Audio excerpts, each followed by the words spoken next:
what have we got next? Oh yes, well next we have, well, we've been very scientific tonight. I hope you noticed that. Everything we've done tonight has been inspired by science. Or was it alcohol? No, I think it was science. Anyway, it may have been a combination of the two. We've had scientific papers. We've had a bit of an apology there from the Hopeless Maine Scientific Society. And now we've got another paper, another scientific paper, and this one is about Corvus Regina. Greetings, gentle beings. It gives me great pleasure to join you on this occasion to present my studies on the Corvus Regina, otherwise known as the Crow Queen. Corvus Regina hereafter will be referred to by their more colloquial name of Crow Queen, are not born. A Crow Queen becomes, and each becoming is a unique process. There seem to be certain common themes to the becoming of a Crow Queen, but the details the author is aware of vary, each to their own time and place. Pain is a key part of the Crow Queen transformation. Sometimes it seems that the pain will only be that of the being that transforms. Sometimes the pain is more widely felt, but focused on a particular being. In the case of the pain of a singular being, it seems that it is usually the intense pain of the human that is subsequently transformed. With a collective pain, it seems that the level of individual pain can be less than for a single individual, but there is always a focal point. There are different theories as to why pain is required for becoming a Crow Queen. Does it fuel the transformation? Or is it needed to attract the other being that somehow gestates into the Crow Queen? We do not currently know. It is, of course, difficult to objectively measure levels of pain. From an observational perspective, it seems it is not necessary for the pain required to trigger a transformation to be purely physical. Mental or emotional pain, such as deep despair, may also be a factor. Although a murder of crows is usually initially drawn by the promise of sustenance in the form of blood and accessible flesh. Death is another key aspect. Most often, it is the death of the one that will become the Crow Queen, but there have been rarer cases where it is some form of intimate experience and connection to death that seems to have been enough to allow the transformation to proceed. In the case of the death of the person that is to be transformed, it may not be necessary for complete death to occur. Near death seems to suffice in some cases. Where full death does occur, the transformation must begin before the remains are fully cold. Crows, of course, are essential. There is something about the presence of a murder of crows that can bring about the beginning of a Crow Queen transformation. It has been theorized elsewhere that in the case of a dead being arising as a Crow Queen, that a murder of crows will have one within the murder that carries within it a dormant entity that somehow transfers to the new corpse that the murder is feeding upon and begins the transformation. While this is a very interesting theory, it does not allow for the rarer cases of longer transformation of a still living being from human into Crow Queen. As already mentioned, the human body that is to transform needs to be warm. It is uncertain the exact temperature range required, but it is known that apparently suitable bodies in every other respect, fed upon by a suitable murder of crows, do not transform. This has been observed on more than one occasion with the same murder of crows in the same location, feeding on a warm body, resulting in the early stages of transformation, where feeding on a cold body did not. The fully transformed crow queen seems to retain some aspect of knowledge of the former life of the person they transformed from within them, even in the case of the transformation of a dead body. In one case of a person that had been murdered before being fed upon by a suitable murder of crows, the new crow queen retained knowledge of their murderer and exacted their revenge upon that murderer. In another case of a transformation of someone shipwrecked and washed ashore near death, the new crow queen retained some knowledge of the person before their shipwreck, although the knowledge was fragmented.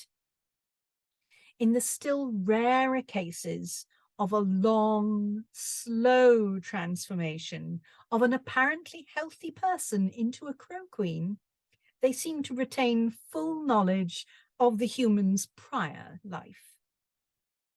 It is this final, extremely rare form of crow queen that is most likely to be willing to converse with respectful seekers of knowledge.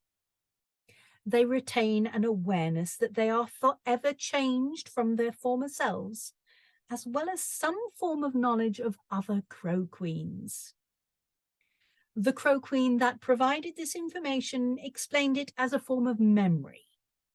They knew the memory wasn't of their current form or of the human they had transformed from, but from another existence. What they couldn't be clear on was whether this was another existence across time of the core being that becomes the crow queen, or some form of species-specific sharing of knowledge within the same time frame, but differing locations. The crow queen does not have a single purpose in being any more than any other human or crow has a single purpose in being.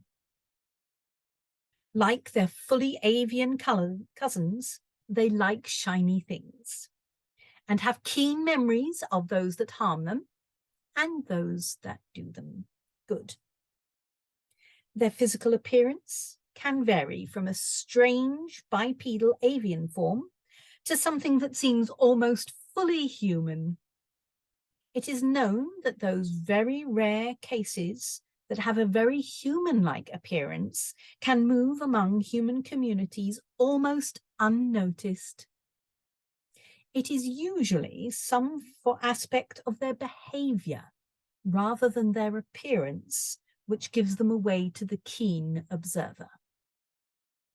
It must be stressed, however, that crow queens are very rare beings, and ones with almost human appearances are even rarer.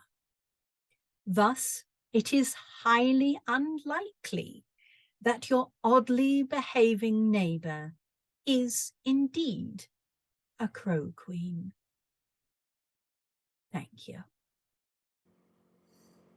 Well, some useful advice there. I must admit, I'm put at ease because I was convinced my neighbour was a crow queen for quite some months.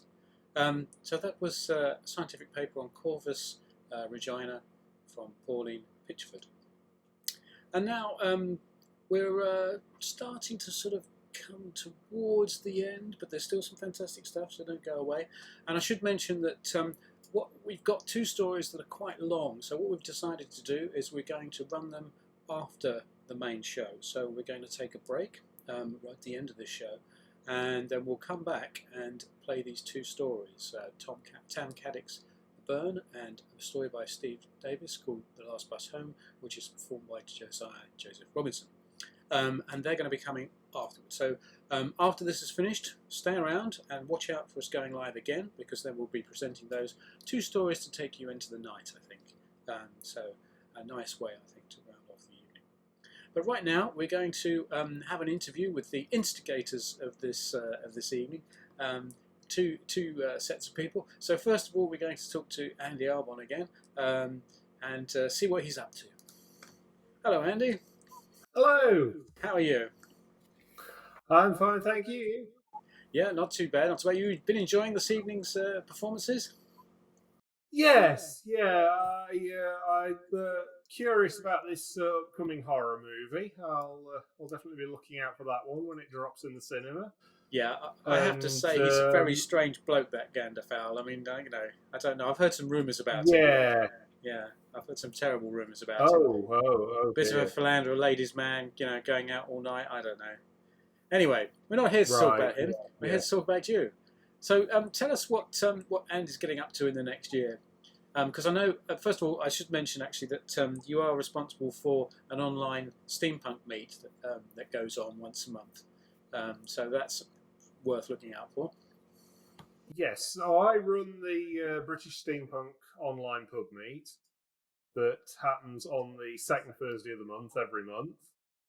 And it's always a good. You get a fair few people on to just have a chat and that, and very sort of chilled atmosphere. And that's sort of started during lockdown and still going. And I'm assuming, although it's a steampunk meet, like most steampunk things, anyone's welcome to come along and talk about yes. stuff. Yeah. It's not. Yeah. So, is there anything planned for the Cthulhu Party or Eldritch Broadcasting? What do we reckon? Cthulhu Party. I will probably be appearing as Cthulhu Party at some events this year. Because you campaign, don't you? Yeah. Haven't done for a while, to be honest. It's sort of all got a bit much doing the elections every year. But I am going to be doing some Cthulhu Party stuff, no doubt, at the Stroud Steampunk weekend, where I'll be.